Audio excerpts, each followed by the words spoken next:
Welcome back to my channel guys. दोस्त who don't know me, my name is Shweta और जो book मैं use कर रही हूँ ये इंटरमीडिएट पार्ट 2 है। इसका नाम है अप्रोच टू साइकोलॉजी और कारवान बुक हाउस और रक्षंदा शहनाज ने ये लिखी है। Let's get started. आज का टॉपिक है criteria of normal and abnormal behaviour. Normal और एबनॉर्मल बिहेवियर क्या है और इसमें क्या डिफरेंस है। नॉर्मल बिहेवियर जो कि ऑर्डिनरी पीपल का बिहेवियर हो वो नॉर्मल बिहेवियर है। जो कि सब के सब कर रहे हो वो नॉर्मल कहलाता है। और नॉर्मल से जो बिल्कुल अलग हो उसको एबनॉर्मल टर्म दिया जाता है। नॉर्मल का मतलब ही क्या है? Usual standard. एबनॉर्मल का मतलब है deviation from what is normal. दूसरे अल्फाज में देखें तो एबनॉर्मल वो है यानी कि वो इंडिविजुअल जो एक्ट डिफरेंटली यानी कि दूसरों से डिफरेंट एक्ट करते हैं उनको हम क्या कहते हैं? एबनॉर्मल। आगे जाके मैंने बात की कि साइकोलॉजिस्ट ने जो है डिफरेंट क्राइटेरिया वगैरह बनाया है जी इस तरह, यानी कि इन क्राइटेरिया के अगर आप समझें तो आपको समझ आ जाएगा कि नॉर्मल बिहेवियर क्या और एबनॉर्मल बिहेवियर क्या है। लेकिन ये जो उन्होंने एक स्टैंडर्ड बना ली है, क्राइटेरिया बना ली है, वो जो है बिल्कुल परफेक्ट नहीं है। लेकिन आपको इससे ये समझ आ जाएगा कि बेसिक कॉन्सेप्ट जो है ना आपको नॉर्मल बिहेवियर का और एबनॉर्मल बिहेवियर का मिल जाएगा। चूँकि ये परफेक्ट नहीं है इस वजह से उनको क्रिटिसिज्म का सामना है। अब उन्होंने जो है ये जो है इस तरह कह लेंगे स्टैंडर्ड क्राइटेरिया जो है उनका उन्होंने ये बनाए। अब फर्स्ट है स्टैटिस्टिकल क्राइटेरियन। इसके अंदर ये है जो मेजॉरिटी यानी कि एवरेज लोगों का बिहेवियर है वो स्टैंडर्ड क्राइटेरियन में आता है। और जो बिहेवियर दूसरों से बिल्कुल डिफरेंट हो, जो कि आपको कभी रेयरली इनकाउंटर्ड हो आप उससे, तो वो है एबनॉर्मल। क्रिटिसिज्म इसको ये मिला, उन्होंने कहा कि ये जो क्राइटेरिया बिल्कुल भी सही नहीं है, क्योंकि डिफरेंट एक्ट करने का ये मतलब नहीं है कि वो चीज़ एबनॉर्मल है। अब डिफरेंट एक्ट करने का मतलब ये भी हो सकता है कि वो बंदा जो है वो इंटेलिजेंट है, क्रिएटिव है, आर्टिस्टिक है। ज़रूरी नहीं है कि एबनॉर्मल ही है, आप उसको नेगेटिव वे में लेके जा रहे हैं। The second main objection to statistical criteria is that behaviour of the majority differs और can differ from society to society. Second main objection जो इस क्राइटेरिया को लगी थी वो ये है कि मेजॉरिटी का जो बिहेवियर है वो डिफरेंट हो सकता है फ्रॉम सोसाइटी टू सोसाइटी। यानी कि एक सोसाइटी में चीज़ अगर नॉर्मल है तो दूसरी सोसाइटी में नॉर्मल नहीं होगी। Hence, their criterion of normality and abnormality should be different, whereas it is not. Hence, criterion of normality and abnormality जो है वो different होना चाहिए, whereas it is not, और यहाँ पे वो नहीं है। आगे देखते हैं दूसरा उन्होंने क्या क्राइटेरिया बनाया साइकोलॉजिस्ट ने, वो है medical criteria. Let me focus on it. Medical criterion. According to this criterion, the individual who does not have symptoms of mental disorders would be called normal.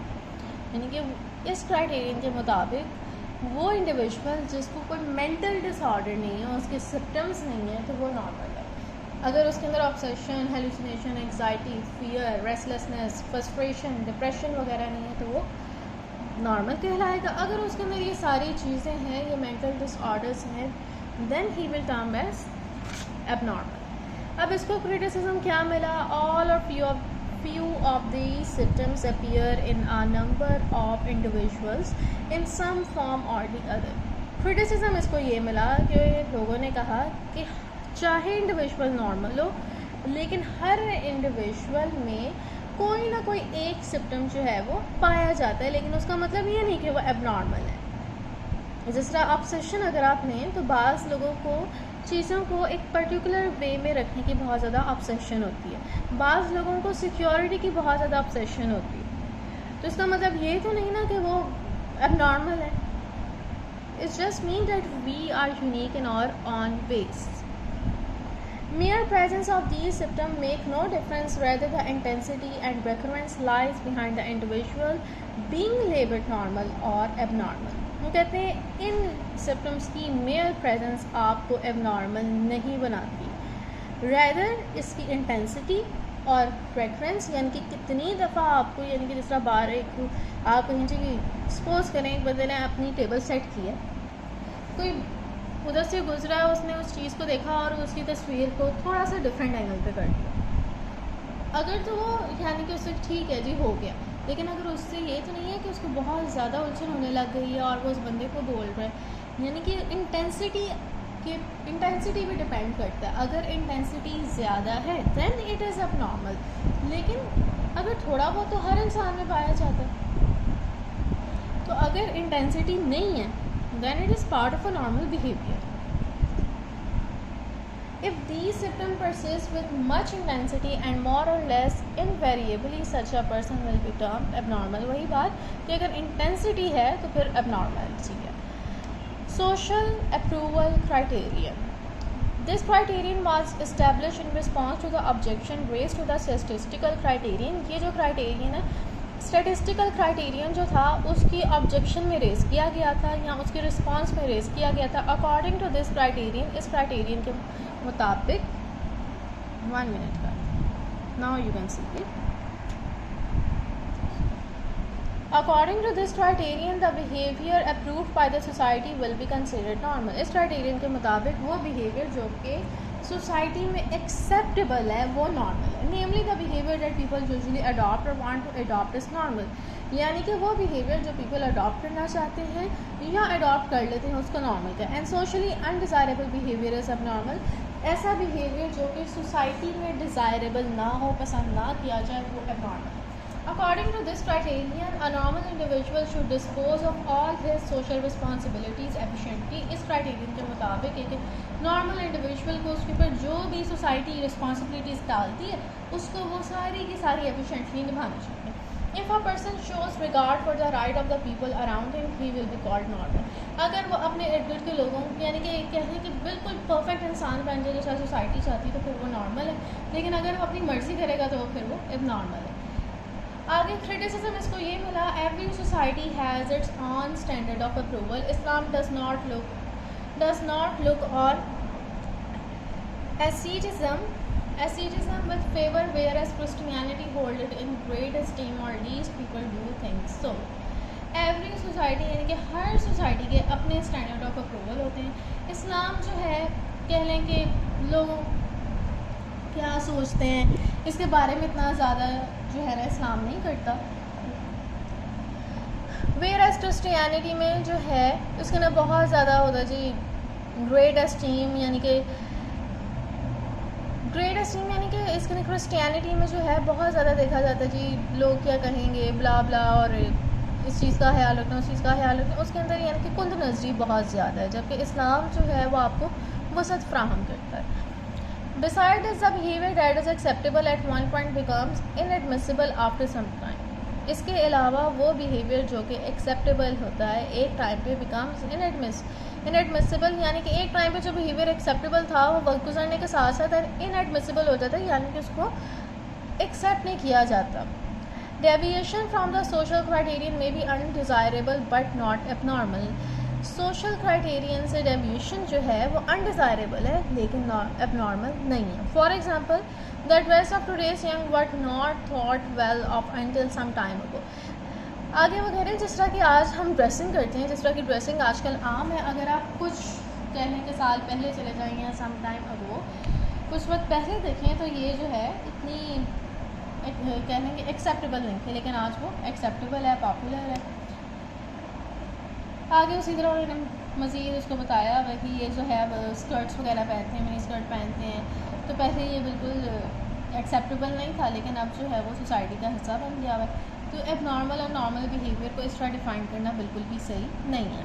Personal distress. According to psychologist, abnormal people suffer from acute restlessness and anxiety.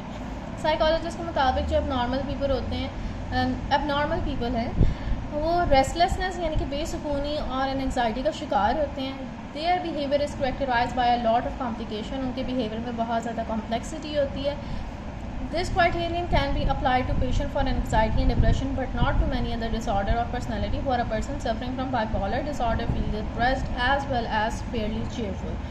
वो कहते हैं कि ये जो criteria है ये patient of anxiety और depression पे अप्लाई किया जा सकता है, लेकिन बहुत से डिसऑर्डर जो हैं पर्सनालिटी के जिसके अंदर बंदा कभी खुश होता है कभी उदास होता है उसके अंदर अप्लाई नहीं किया जा सकता।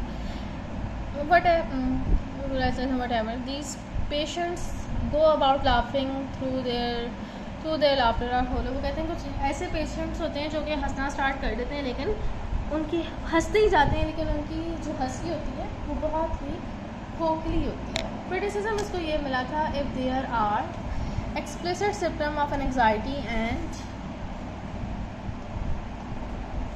even if there is explicit symptoms of an anxiety and agitation, it cannot be labeled abnormal behavior। वो कह रहे हैं कि इवन आपके अंदर एंग्जाइटी और एगिटेशन के सिम्टम्स हैं, लेकिन फिर भी आप एबनॉर्मल बिहेवियर जो है उसको लेबल नहीं कर सकते।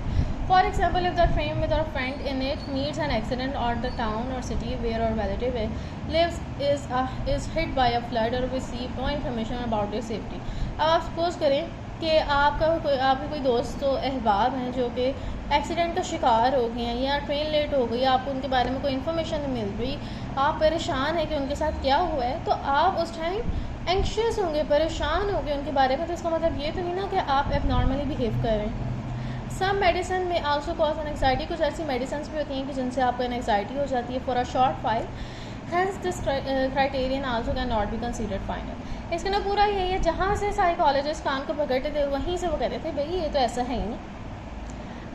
Personal disability, in this criterion, the disability to adopt a certain behavior or to carry out a specific activity is regarded as a sign of abnormal behavior। इस क्राइटेरिया में disability to adopt a certain behavior, यानी कि अंदर आपके अंदर ये ability ना हो कि आप एक certain behavior को carry out कर सकें, तो वो abnormal behavior है। मार्टिन का मानना था abnormal individuals जो हैं वो मेंटल प्रोसेसेस कैरी आउट नहीं कर सकते एफिशिएंटली। अब इसको क्रिटिसिज्म ये मिला, because of natural disability the individual sometime can not adopt a specific behaviour. Mental disability की, नेचुरल डिसेबिलिटी की वजह से बंदा बाज़ औक़ात एक स्पेसिफिक बिहेवियर उसको अडॉप्ट नहीं कर पाता। Hence the failure to show some particular behaviour can not be called abnormality. वो कहते हैं कि आप एक ख़ास बिहेवियर शो ना कर पाएँ, इसको आप एबनॉर्मैलिटी नहीं कह सकते। दूसरा, अगर आप कहें कि मुझे रोना नहीं आता, ठीक है, तो नेचुरली आपके साथ ऐसे, इट मीन्स ये नहीं कि आप एबनॉर्मल हो गए, इसका ये कहना था। क्रिटिसाइज यानी कि इसको क्रिटिसिज्म ये मिला था कि नेचुरली एक चीज़ है उसके अंदर, अब बंदा वो बिहेवियर जो है वो नहीं अडॉप्ट कर पा रहा है, तो इसका मतलब ये नहीं कि वो एबनॉर्मल है। The failure and worries of daily life sometime bring out a chaotic and disorganized situation but is also considered, it is not considered abnormal। वो कहते हैं कि आपकी लाइफ में बाज़ इस तरह की सिचुएशन हो जाती है कि आप chaotic और डिसऑर्गेनाइज हो जाते हैं, लेकिन उसका ये मतलब नहीं कि आप एबनॉर्मल हो गए। आगे देखें, unexpected behaviour, the person who in an ordinary situation show a behaviour that is extravagant and one counter to the individual demands will be called abnormal। एक ऐसा पर्सन जो कि ऑर्डिनरी सिचुएशन में एक ऐसा बिहेवियर शो करे जो कि एक्स्ट्रावेगेंट हो and runs counter to the environmental demand, और फिर इन्वायरमेंटल डिमांड के मुताबिक, यानी कि इन्वायरमेंटल डिमांड के मुताबिक भागे, इज कॉल्ड एबनॉर्मल। तो ये बिहेवियर जो है वो एबनॉर्मल है। The behaviour of normal people meet expectation whereas that of abnormal does not fit in with expectation. अब नॉर्मल बंदा जो है वो दुनिया की जो एक्सपेक्टेशन है उसके मुताबिक उतरेगा, लेकिन अब नॉर्मल जो है वो डिफरेंट होगा। ये गलत बात है कि अगर आपका बिहेवियर ऑर्डिनरी सिचुएशन में आम लोगों से अलग है तो आप एबनॉर्मल बिहेवियर शो नहीं कर रहे, बल्कि just mean that you have different ideas. Criticism इसको ये मिला था, the frequent recurrence of improper behaviour is objectionable but occasional occurrence of such a reaction can not be called abnormal. वो कहते हैं फ्रीक्वेंट फ्रेक्वेंस जो है इस तरह की हो तो फिर ये हम ऑब्जेक्शन कह सकते हैं कि जी ये कोई मामला यहाँ पे गड़बड़ है, लेकिन ओकेजनल हो तो हम इसको नॉर्मल नहीं कहेंगे। नॉर्मल पीपल बाज़ औक़ात अनएक्सपेक्टेड बिहेवियर शो करते हैं to surprise others, however they generally adapt themselves to the situation। लेकिन ज़्यादातर ये होता है कि वो सिचुएशन के मुताबिक अपने आप को ढाल लेते हैं and show befitting behaviour according to the situation. और सिचुएशन में जो बिफिटिंग बिहेवियर होता है, यानी कि सिचुएशन के एन मुताबिक बिहेवियर जो होता है वो शो करते हैं। Every criteria mentioned above is open to some sort of objection. इसका हर क्राइटेरिया में आपको कोई ना कोई ऑब्जेक्शन लाजमी मिल गया है, लेकिन इस सब के बावजूद जब आप इसको पढ़ते हैं तो आपको एक जनरल कॉन्सेप्ट मिल गया है कि नॉर्मल और एबनॉर्मल बिहेवियर में क्या फ़र्क है।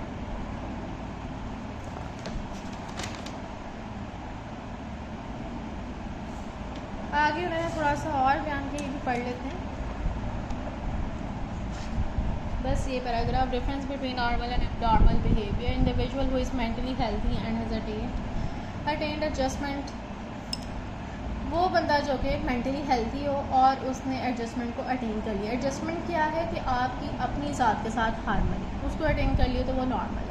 एबनॉर्मल ये है who deviates from what is normal, यानी कि नॉर्मल से उलट ही हो, यानी कि उससे हट के ही हो। In other word the person who has achieved adjustment is normal, और ऐसा पर्सन जिसके अंदर एडजस्टमेंट ना हो वो एबनॉर्मल है। इस regard में it is important to note that the concept of being normal and abnormal is not like the two sides of a coin or head or tail. Rather, a number of habits and traits may be common to both normal and abnormal behavior. Sometimes they have the same problem and complication. Normal people try to solve these problems and complications and manage to find out some sort of solution, whereas abnormal people are overwhelmed by problems and difficulties, and they neither try to dispose of them nor are they capable of doing so. आगे वो कह रहे हैं कि इस regard में इसका मतलब ये नहीं है कि आप समझेंगे जी नॉर्मल और एबनॉर्मल बिहेवियर एक ही सिक्के के दो पहलू हैं, बल्कि इस तरह है कि हो सकता है उन दोनों में ट्रेड्स भी सेम हो, लेकिन वो अपनी अपनी सिचुएशंस में, यानी कि सिचुएशन समझे सेम है, लेकिन दोनों उसमें रिएक्ट किस तरह करें, मुश्किलात आ रही हैं, तो अगर तो आप ओवरकम उसको कर लेंगे दैन इट इज़ नॉर्मल। लेकिन अगर आपके पास कैपेबिलिटी नहीं है कि आप उसको डिस्पोज कर सकें, then that is abnormal behaviour according to psychology.